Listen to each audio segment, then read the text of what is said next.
Hello.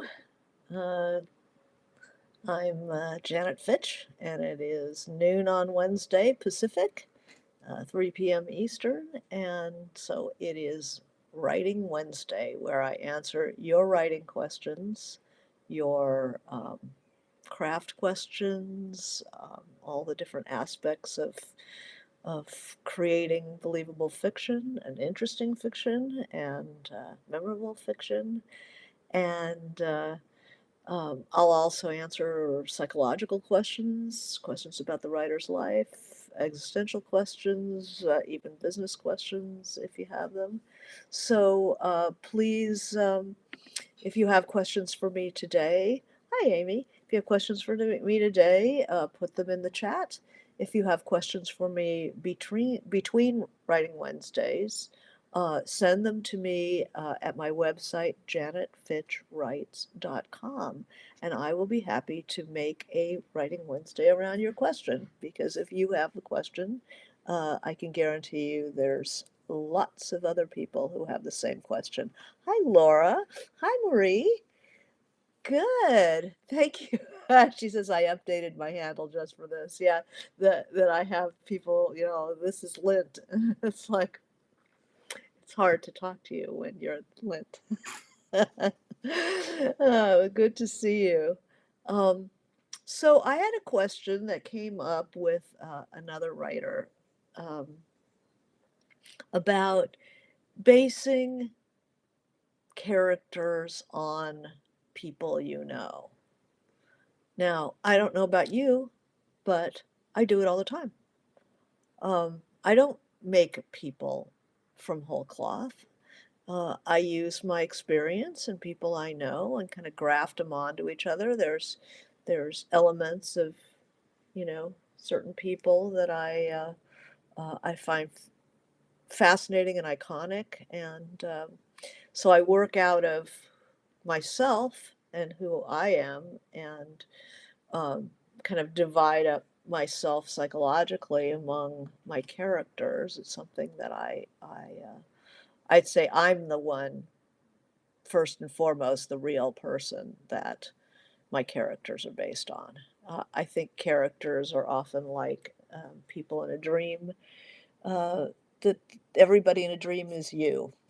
When you give all your, you know, anxiety to this person, you give all your aggression to this person, you give all your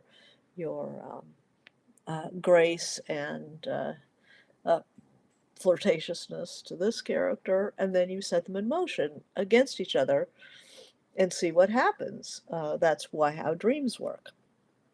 You're always, trying to work out um, how to solve problems that you have where different parts of yourself come into play.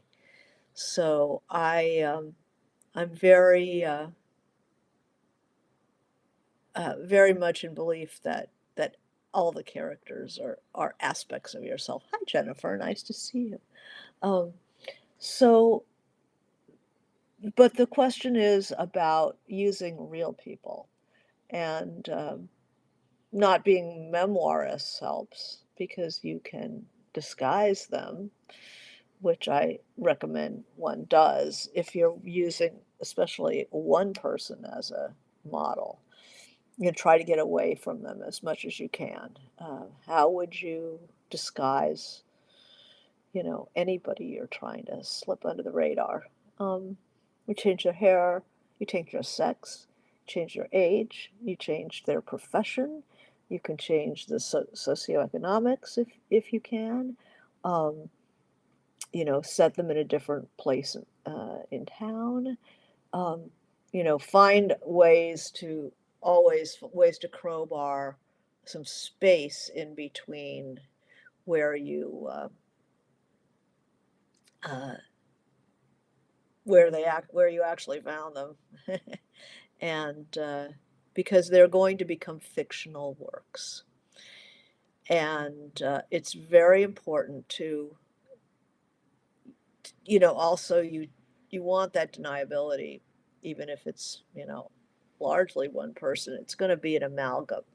There's going to be certain people around that issue that seem to illustrate that kind of person, rather than just taking somebody. When you take somebody you actually know and call them something else and just work with that one person, you're really limiting yourself um, to that person rather than mixing yourself, what you know about yourself and what you know about life, in with that person.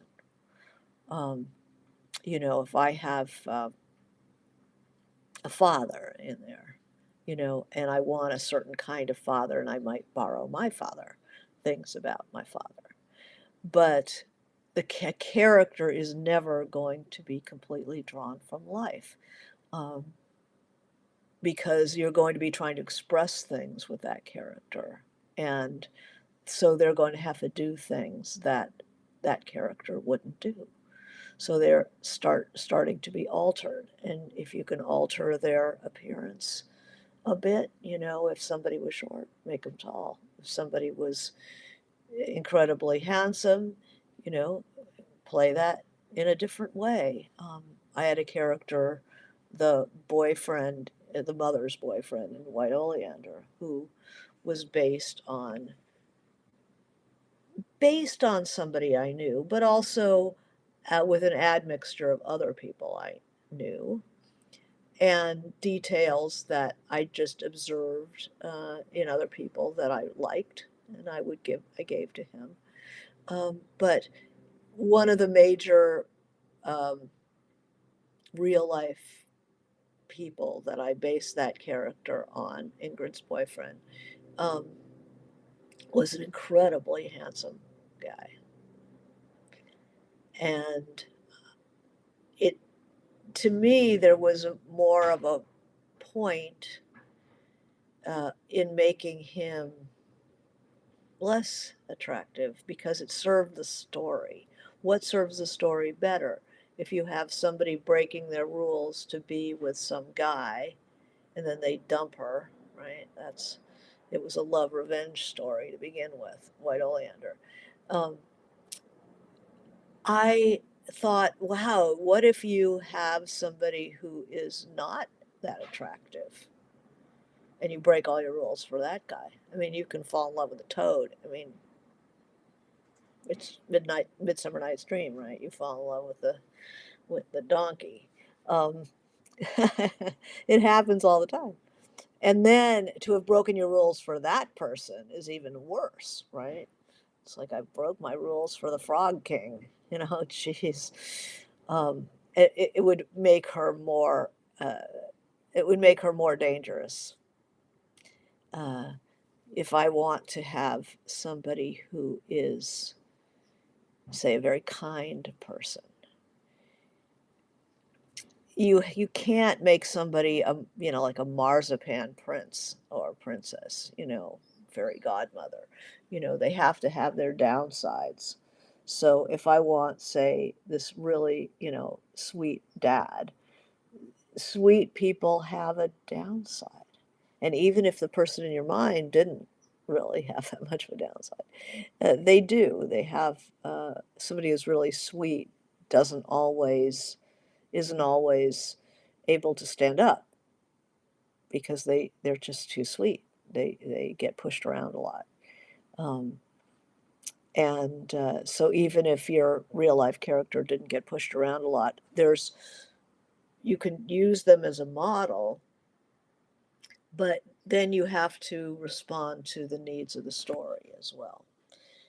That it just doesn't work to have somebody, who doesn't have the dimensionality of a real person. Um, and it's easier to add dimension to a fictional character. So you get the basics and then you start to extrapolate. And usually there's more than one person in there. If you are basing it on a real person, when you think about it, you will be working with more than one person. It's like, oh yeah, and she's like this, also like that. Um, and then that character begins to be a fictional character, and you don't get into that. How could you say that about your Aunt Ellen? Well, it isn't Aunt Ellen.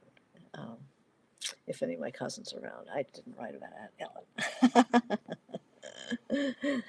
um, but you'll use pieces of Aunt Ellen. You'll use pieces of, your next door neighbor. You'll use maybe the physicality of your next door neighbor and the temperament of your sister and the uh, maybe the conniving quality of your ex best friend, and then they all come together.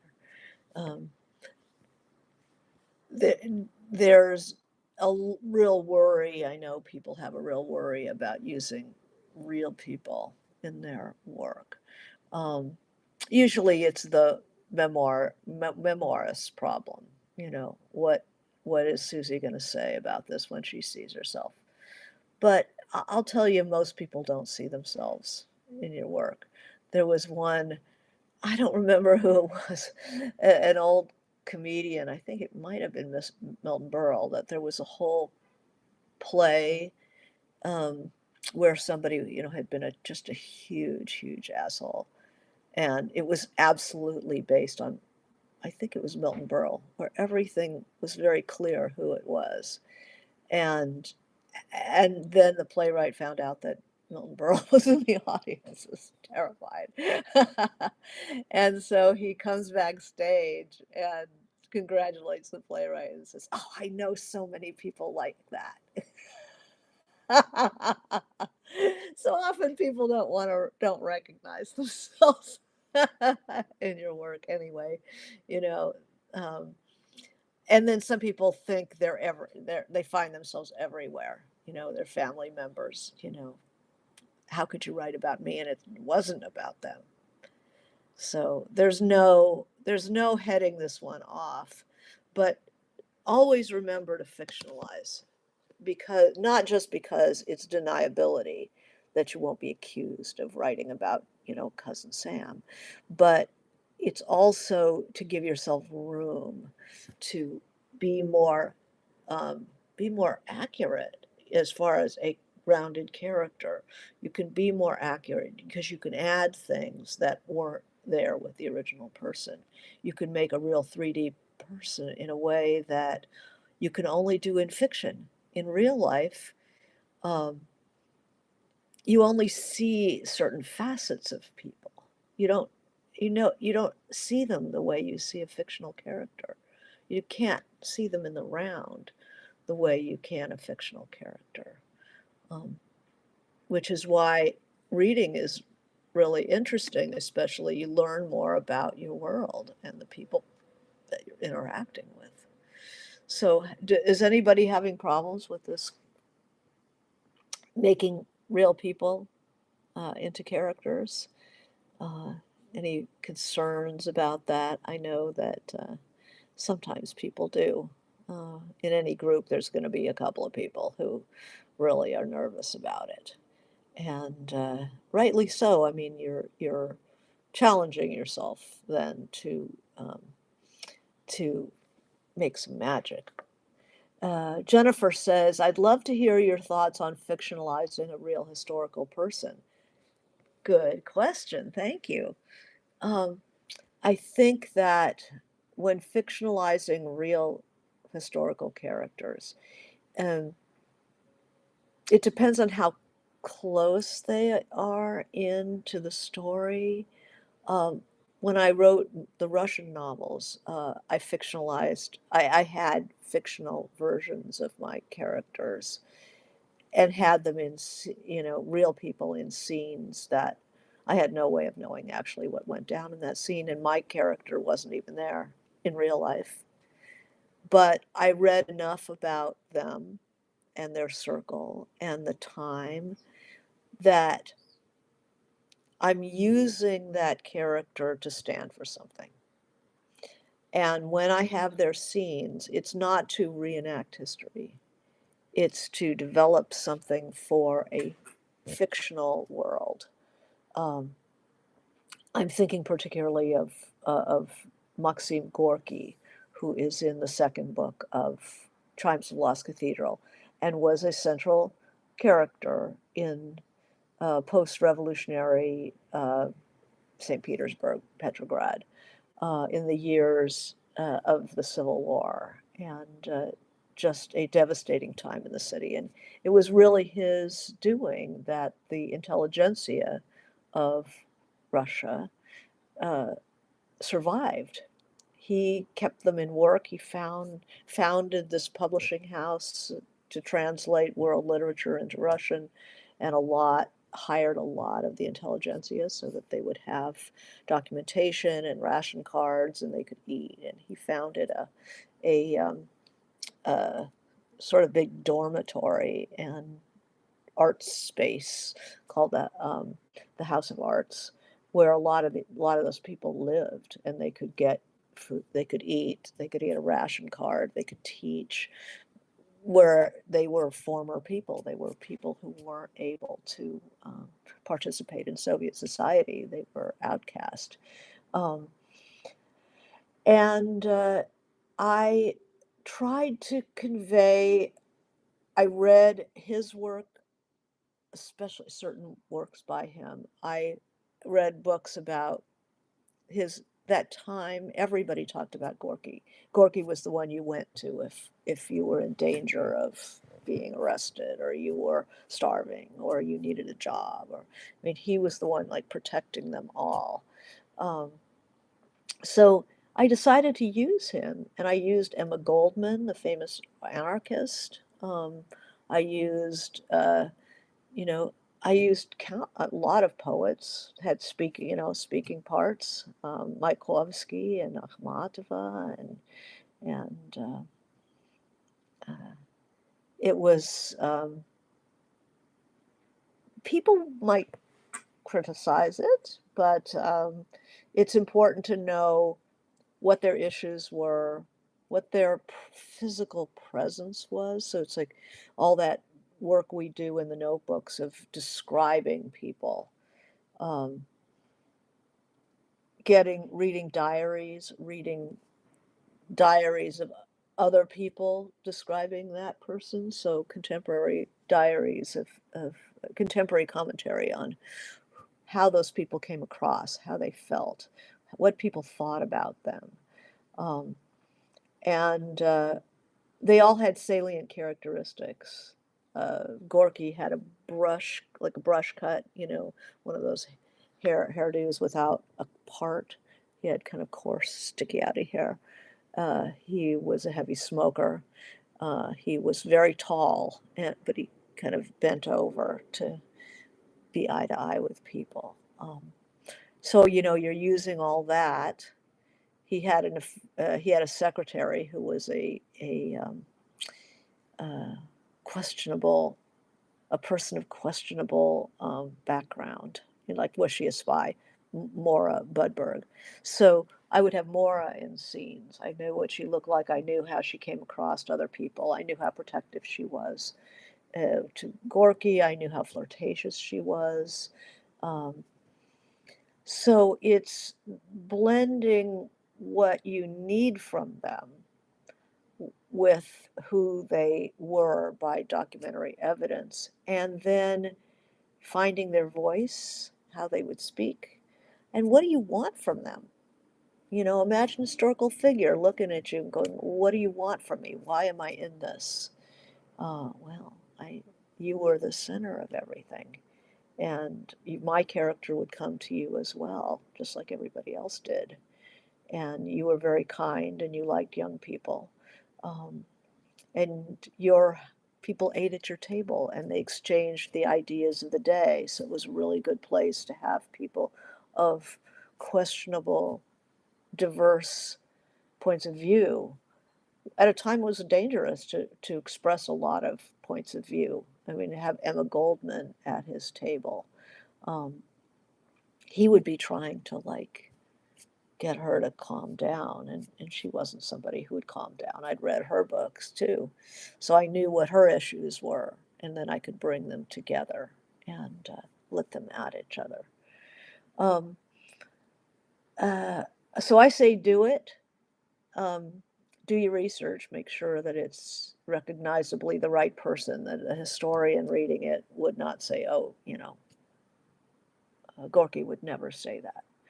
Um, you want them to read it and enjoy that, to be in the presence of somebody that they'd read about and see them come to life. I mean, there's such a pleasure in that. Um, Here's another one. Laura says, I'm in a different situation, which is that I'm writing a memoir about my son's adoption and portraying his birth mom.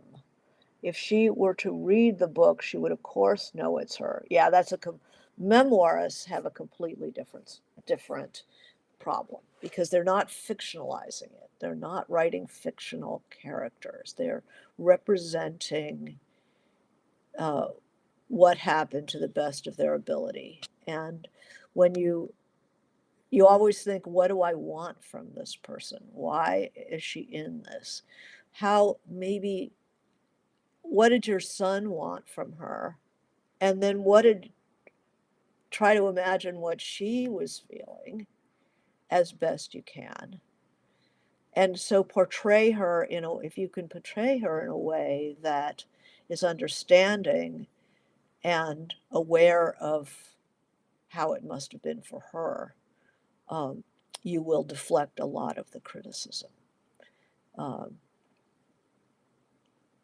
Maybe she won't read it. I don't know. Not everybody's a reader. Um, but if it's a memoir about the adoption, she would certainly have feelings about it. So keep it as close. I mean, in my, you know, civilian, because I'm not a memoirist, in my civilian um, take, I would say stick with your own feelings and how you felt about it rather than trying to guess at things that are hard to guess at. And if if bad things happened when with the interaction with the birth mom, if that was really difficult, um, try to be fair. That'll help a lot. Um, so Sarah asks, "Hi Sarah, did you feel like you had to fit Marina neatly into Gorky's life so she wouldn't alter his actual life timeline?" Um, I wouldn't say neatly, but I certainly knew his timeline. I knew what was going on with him. I knew what was going on politically in the city and in the country and how he fit into it. So, Marina um, has to, when she encounters him, this, I figure, I have to decide what comes into play, what part of what was going on with Gorky comes into the interaction with Marina, and what am I just going to leave to something else. So I might mention something that he's worried about, um, but not integrated into the Marina, what Marina's there for. Uh, So Jennifer says, I'm working on historical noir with appearances by Adrian Scott and Eddie Dimitrick of Hollywood 10 fame. That's the Blacklist, and about whom I wrote an academic book. So you know the background. That's good. I think I'm overthinking. Um, you have to remember that it's fiction. So you're not there to deliver the story of the Hollywood 10. You're there to develop the story of whoever your main character is, and then the historical figures are only there in their interaction with your character. So, you're you a lot of the things that you put in your academic book will be left behind because people's problems in a book of fiction, that's what the book's about, is their problems, not explicating a political uh, moment. although you're doing that, of course. It's like when I, with my historical, the Russian Revolution, that the Russian Revolution was the circumstance, um, the backdrop, and then it comes in and impinges on the story. But the story is not the story of the Russian Revolution. The story is about this person who is many, many, many things and is living through the revolution. So it's all those traits that my character is that come bang up against what's going on politically. Um, so you only need what you need for your book. Um, Amy says, my novel is based on life events, so people may recognize aspects of characters or events, but I fictionalized as much as possible. Yeah, definitely. Uh, and it's good for you as a writer to let up a bit on the life events if you're not writing a memoir. Um, hold that very lightly, how it happened to you, because one of the things I noticed when I was teaching workshop is you would have critique of, somebody would have their 10 pages or whatever, and you would have a take on that this doesn't actually feel justified, like something happened. This doesn't actually feel justified in the fictional world. Coincidences happen in real life, but in fiction, we always think it's the writer's thumb on the scale. So in a way, fiction has to be truer, less fantastic than life does. You have to find places where um, you can make things make more sense. And if you're sticking too close to the plan or you're sticking too close to what actually happened, you will find yourself boxed in that there are things that you need to do that didn't happen.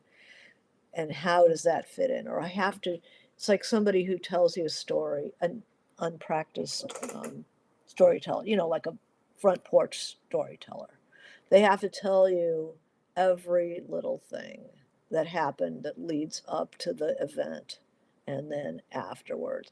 But it's like, and then my cousin Mark married so and so, and then they had this kid, and then what happened to that kid? And, they have to go out back to the grandparents, storytellers like this.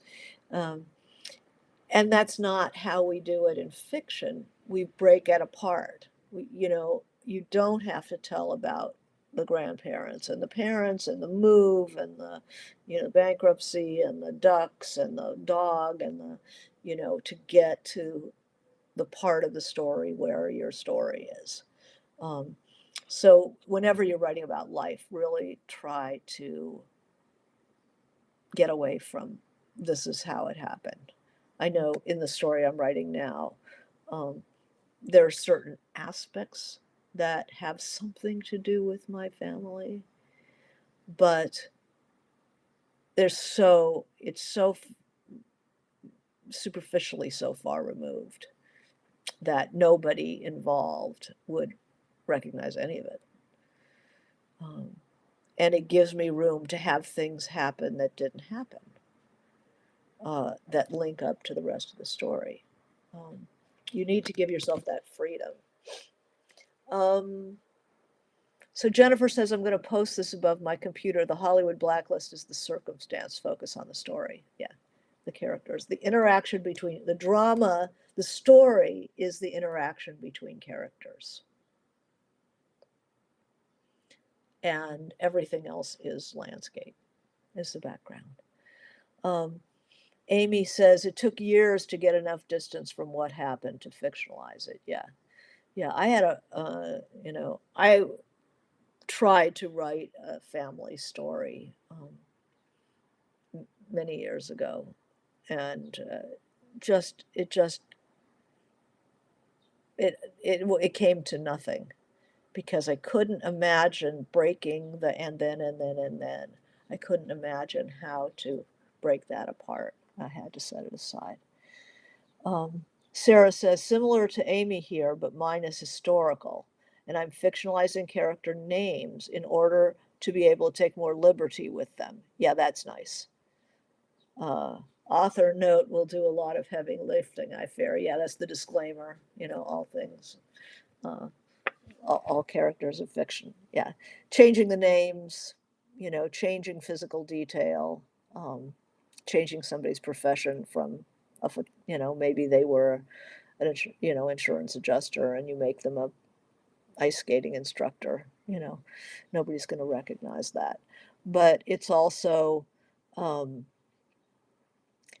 the more involved you are with them, the more you want to fictionalize. If I have an historical character who appears in a scene as himself, fine. Gorky was as far as I've ever gotten with fictionalizing a historical character. But I had people in mind for the big secondary characters, and even aspects of Marina were taken from historical people. Um, the boyfriend Genya is a big admixture of certain Russian poets, um, but I didn't want to use them as an intimate partner, somebody who goes all the way through the book. Too much pressure. I mean, certainly Dr. O did it and did it very well. But it's an audacious thing. I mean, read Hilary Mantel, read the Wolf Hall series. But see, that has because it's so deeply historical and not that much. There's nobody's going to come up and say Thomas Cromwell didn't say that or wouldn't say that. Or, she did a lot of research. Is quite a brilliant woman, and it's brings the whole period to life for sure. But it's all about his interaction. So you always have to think, what did he want? Who was he? What did he want? That's when you have an historical character as your protagonist. Um, it's that's it's imaginative, and you have the other problem. You want to be as recognizable as possible. There's a wonderful book called, is it Fluke, about Harding, who was just a terrible president. He was the first president after women got the vote, and I gotta say it was not a nod to feminine intelligence. He's a very handsome guy and just stupid as a block of wood, sort of Reagan. um, and he was voted in, and all his cronies started, feeding at the federal trough, Teapot Dome, the scandal of the oil business getting into the National Reserve. That happened under his administration, and so that's a very interesting book, Fluke, about Harding. Um, you know, rock and roll books can be novels, can, if they do it well, give you a good example. There's a book called Sway by a guy named Lazar. I forgot his first name. Zach, I think, Zach Lazar, about the Stones and about, oh, who's the one who died? Um, Brian Jones. So the Brian Jones era of the Stones, and that's a very good book with historical characters as living, breathing, walking around people. Amy says, let's see. Amy says, casting real people characters with real actors helped me so much. Yeah. Are you the one who gave me that advice? Yeah, that seeing your character as an actor. I'm doing that right now. Seeing your characters helps you really picture the shape of the face, the gait, the tone of voice. You can just get a lot of detail that way. I mean, we don't know what Harding sounded like, but we can find actors who we're going to say that's what he sounded like and use that voice, use those gestures. Um, so Sarah says, curious about the general stage you're in now with work in progress. See, I finally learned what WIP means. Work in progress. Yeah, I'm cutting a tremendous amount out of this book, and it is not fun or easy. Um, I, as you know, I write organically and kind of symphonically, and vary things up and working very instinctively.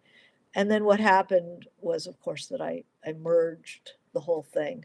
This I do not recommend. I merged the whole thing and discovered that it was incredibly too long. And then I couldn't figure out, you know, what to cut. And it was a mess. And now I'm cutting like several characters, which is, it leaves the thing raw. But I don't try to heal the chapter that I've cut them from. I just cut them, and it's a mess. And, sometimes I'll put a piece of paper and just like something here, or I'll just write on my computer something here. Um, I don't try to cut and heal at the same time. First, you have to cut. I'm cutting three major characters out of it. And how then do other things get inspired? How does, why would she do this except for what that conversation with so and so that just got cut? I'm not going to worry about it. I'm just cutting. I'm got to get this under a certain word count, and then I'll worry about healing it and figuring out how to tie things together that are now kind of floating in midair. So that's where I'm at. Um, let's see. So G.B. Walter says, Gore Vidal seems to have had a knack for creating novels based on historical characters. Yes, he did. He wrote a Burr that was really good. Um, but there's always something you want to say when you write an historical novel like that, with the historical person as your main character. There's always a reason, like why did he pick Burr to write about? Why did Mantell write about Thomas Cromwell? Why did she feel that was that person needed to come to life so we can see what happened with them? Um, so Amy was saying that casting actors creates an emotional distance from the real person. Yeah, yeah, it does. It starts to remind you that you can do other things with this person. Um, let's see, what else can we talk about basing books on using historical people in your books? Um, I mean, when you write about politics, there are really good books about politics that use no names. It's all fictionalized because people will, in some cases, recognize um, who everybody is. There's a really amazing book if you have the time. It won the National Book Award, Europe Central, by William Vollmann, uh, that has a whole lot. It has Stalin. It has a whole line uh, of Shostakovich and his lover. Um, and he's making some amazing points about European history, um, and using these people's intimate lives as being caught up in that. To be a creative person and be working in a totalitarian state, and the tension of trying to create and trying to find a place to stand, basically. Um, that was an incredible book, but that's a whopper, and I like a whopper. So, um, let's see, work in progress, historical. Do I have any historical people in my current book? Yeah, I base certain most of the characters are based on somebody that I know, but they aren't the person because people are just not that usable compared with an imaginary uh, situation that you put their characteristics in. So, what's the title again of the Whopper? It's called Europe Central by William Vollmann, World War II. Uh, really a fantastic. Let's see, who else? There are also these metafictional novels, which leave me kind of scratching my head, but maybe it's of interest to others. People seem to like them, where the character is the novelist and they get the novelist's name, um, which is the opposite. It's making oneself a fictional character, which is interesting. It's the flip side of all this. Um, so G.B. Walter said, if you don't mind, now that you are cutting the work in progress, is this before an editor friend looks at your material or has an editor directed you to do such? Well, I'm the one who knew that it had to be done. And so I went and got advice from somebody I really trust. And it's, you're reading the notes and it's just like, yeah, yeah, yeah, oh, yeah. Hmm. I don't want to do it, but this is the shaping process. And what's difficult about the shaping process, of course, is that you make a mess first. It's like you can't remodel your house without making a mess. It looks so bad. Everything is torn up, and you go, "How am I ever going to put this back together again?" It was fine. It was fine, but there was a problem, and there was a reason that you're remodeling it. There's a reason that you're cutting this. And so then you do it, you bust out the wall, or you get rid of, you know, some, you get rid of something, and just for sheer space. And then it's raw and open, this open wound. There's no connection anymore. Um, and then you have to heal it. And it's the healing it that takes the time. Cutting it is just like, boom, boom, boom. Okay, out this guy comes, out this person comes, out this person comes. You're just tearing them out. And then you just have this big torn up thing. And you go, oh my God, this was my beautiful novel. And now it's just in shreds. But gradually, you heal it. You figure out how do they get this information, or how do you put pressure on them when there's no longer, you know, that scary neighbor. Um, how do you how else can I put pressure on them? So it's editing is writing, editing is creating. It's not just fixing things. It's reimagining things. So you're always writing. You're always employing that imagination. Um, so anyway, if you have no more questions, I will be happy to talk about any of this, any aspect of this. What's your favorite historical character in a novel? That's a good question.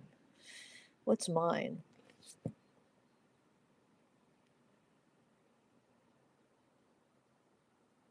Historical characters and Wintering by Kate Moses, about Sylvia Plath and the kind of the end of, as she envisioned the end of the Plath marriage. That's just such a beautiful book and really well done. Uh, let's see, historicals, uh, actual people.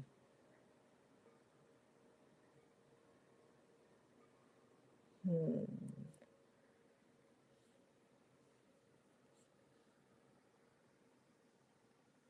I can think of films, but that's easier.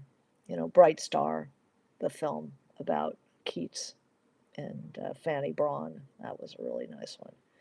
You know, the Last Station about Tolstoy and his wife. That was a brilliant movie. Movies do it well, you know, but fiction does it just as well or better. Um,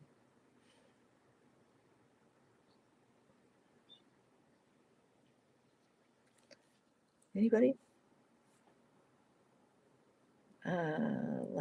I'm thinking continents.